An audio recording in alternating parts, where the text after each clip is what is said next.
ምን መጣ ብዬ በድንጋጤ ከተኛውበት ተነሳውና አልጋው ላይ ቆምኩ። ኢንስታግራም ላይ ነበር የተዋወቅነው። ከዕለታት አንድ ቀን ኢንስታግራሜን ስከፍት መልእክት ተልኮልኛል። እዮብዬ ግጥሞችን እንዴት እንደምወዳቸው እኮ ብታይ። አባቴ ነገ ልደቱ ነው፣ ሰርፕራይዝ ላድርገው፣ በእናትህ አንድ ያጠራ ያለ ግጥም ጻፍልኝ ይላል። የልጅቷ ስም ጽናት ነው። ፕሮፋይሏ ውስጥ ገብቼ ፎቶዎቿን አየት ማድረግ ጀመርኩኝ። ልጅቷ ልቅም ያለች ቆንጆ ናት። ይህን ውበት እያዩ ማለፍማ ግፍ ነው አልኩና ከአባትሽ በፊት ግን ቀድሜ ላንቺ በጽፍ አይሻልም አልኳት።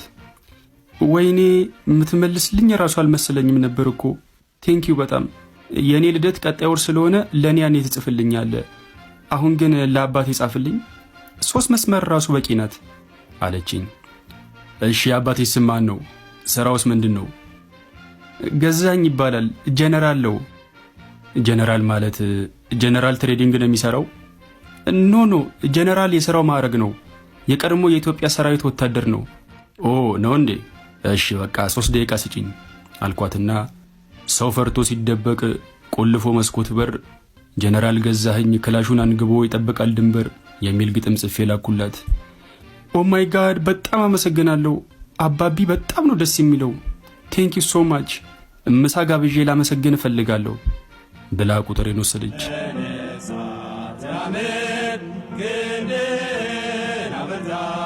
አንድ ሬስቶራንት ቁጭ ብለን ምሳ እየበላን ነው። እዮብዬ መቼም በአካል አገኘሃለሁ ብዬ አስቤ አላውቅም ነበር እኮ። በጣም ነው ማደንቅ። አባቢ ደግሞ የጻፍክለትን ግጥም አንብቤለት እንዴት እንደወደደው ብታይ። በጣም ነው ደስ ያለው አለችኝ። አመሰግናለሁ አልኳት። አጎረሰችኝ። ከምግቡ ይሁን ከእጇ እንጃ ምግቡ በጣም ጣፈጠኝ። ከጽናት ጋር የተላመድን መጣን። ቤቷ ወስዳ ግጥሙን የጻፈው እሱ ነው ብላ ከአባቷ ጋር አስተዋወቀችኝ። በጊዜ ሂደት ፍቅር ውስጥ ገባን። እንደ ቤተኛ ቤታቸው መመላለስ ጀመርኩ። የሆነ ቀን እነሱ ቤት ቁጭ ብለን እዮብዬ አለችኝ። ወዬ ልደትህ ቀጣይ ሳምንት ነው አይደል? አዎ ማሬ፣ ምን ነው? ጆሮዬ ስር ገብታ ድንግልኔ ልሰጥ አስቤያለሁ፣ ትወስደዋለሽ አለችኝ። ደነገጥኩና ኧረ አባትሽ ቢያውቁ ድንግልናሽን ከመውሰዴ በፊት ነው ቀድሞ ነፍስ የሚወስዷት አልኳት። ፈሪ አባቴ ቀጣይ ሳምንት ወደ ጦር ግንባር ይሄዳል አለችኝ። እኮ ከጦር ግንባር ሲመለሱ ደግሞ እኔን ግንባሪን ብለው ይደፉኛል። ደግሞ አባትሽ የቀድሞ ሰራዊት አባል አይደሉ እንዴ? የምን ጦር ሜዳ ነው የሚሄዱት? ነው ወይስ ዚያድ ባሬ ከሞት ተነስቶ ድጋሚ መጣ? ሰሞኑን የቀድሞ ሰራዊት አባላት ሀገራችሁን አግዙ ተብለው ተጠርቷል። ስለዚህ የዛን ቀን ቤት ማንም አይኖርም በላ ጉንጬ ሳመችኝ።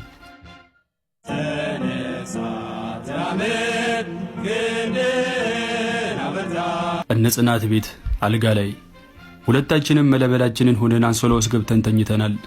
ሳላስበው እንቅልፍ ሸለባ አረገኝ።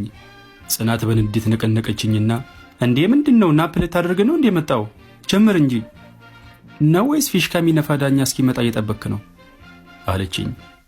በትዝብት እያየኋት ጽናትዬ ግን ጽናትሽ ይገርማል እውነት አልኳት። እንዴት? አባትሽ እዛ ጦር ሜዳ ከጠላት ጋር እየታገለ አንቺ እዚህ አልጋ ላይ ከኔ ጋር ስትታገይ ምንም አይመስልሽም? ድንገት የምኝታ ቤቱ በር በኃይል ተደበደበ። ምን መጣ ብዬ በድንጋጤ ከተኛውበት ተነሳውና አልጋው ላይ ቆምኩ። በሩ ለሁለተኛ ጊዜ እንኳ ሳይንኳኳ ተበረገደ። የጽናት አባት የማረግ ልብሳቸውን እንደለበሱ የተንጎማለሉ ወደ ውስጥ ገቡ።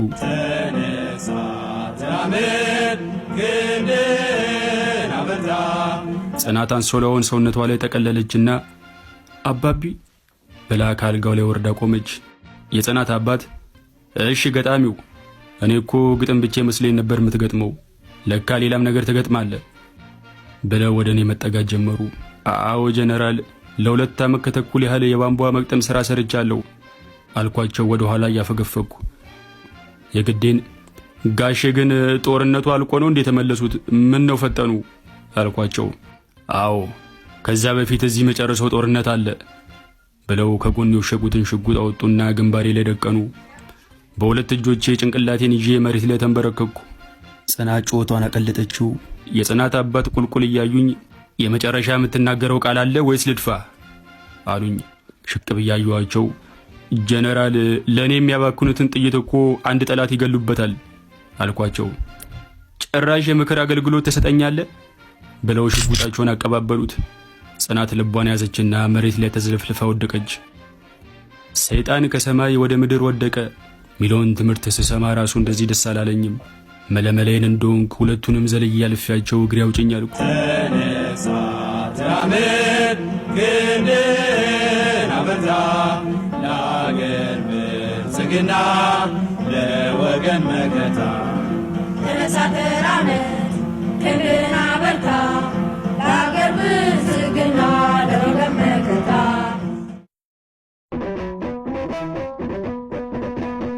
በሳምንቱ ጽናት ደወለች። ይህች ልጅ ካልተደመሰስኩ አትፋታኝም እንዴ ብዬ ስልኩን አነሳሁትና ሄሎ የኔ ፍቅር ደህና ነህ? አለው የመኖር ሁለተኛ ዕድል የሰጠኝ ፈጣሪ ክብር ምስጋና ይግባው አልኳት። ሰማኝማ የዛን ቀን እኮ እንድታመልጥ አውቄ ነው የወደኩት፣ ምንም አልሆንኩም ነበር አለችኝ። እግዚአብሔር ያክብርሽ። አሁን ታዲያ ምን ፈልገሽ ነው የደወልሽው? አይ የዛን ቀን ድንግሌን ስላልወሰድከው ዛሬ እንድትወስደው ብዬ እኮ ነው አለችኝ።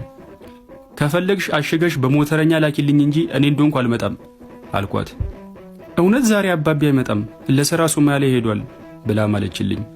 የኔ እናት ሶማሊያ አይደለም ሰማይ ቤት ሄዷል ብትኝ ራሱ አልሰማሽም ተይኝ አልኳትና ስልኩን ዘጋሁት።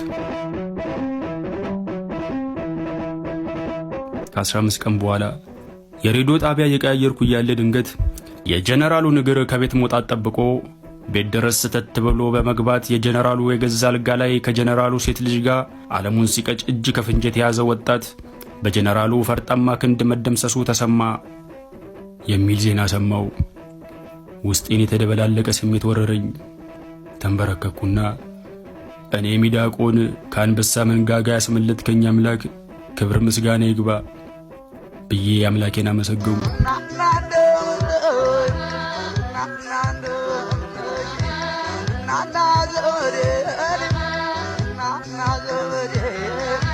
Nargika